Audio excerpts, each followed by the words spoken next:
Here's the second Eric Clapton lick.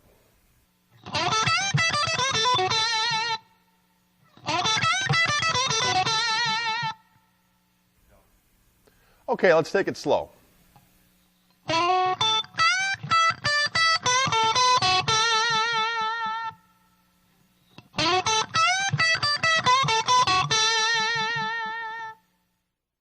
Okay, some things to talk about here.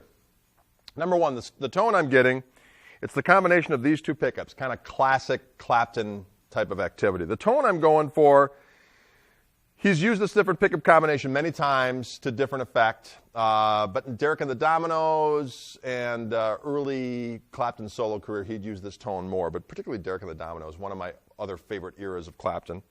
And he would also choke way up on the pick to get that kind of pinch harmonic.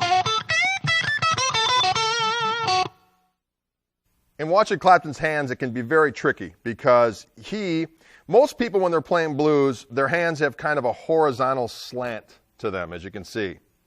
And the thumb is draped over to try to get a little bit of force in your bending string, and so on and so forth. When you watch Clapton, his hands kind of float on the fretboard in more of a vertical kind of a way, and that's very difficult to do. If you can do it, let the good times roll, but it takes a while to get that consistency of vibrato with that approach.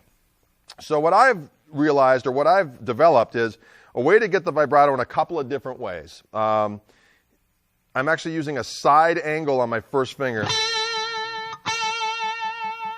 And really my only contact point with the neck, is with my left hand, is with the tip of my finger. And I'm kind of using, my top fingers on my right hand to mute, the high E string, and then my palm to mute the rest of the strings, because as you're doing that vibrato, you're rubbing against some of the other strings. And there's going to be a little extraneous noise. It's just the way it is. It's kind of the nature of the beast. So that vibrato, again, going up and down and just kind of floating on the fretboard with the tip of your finger. And it takes a while, as I said, to get that vibrato down. But that's kind of how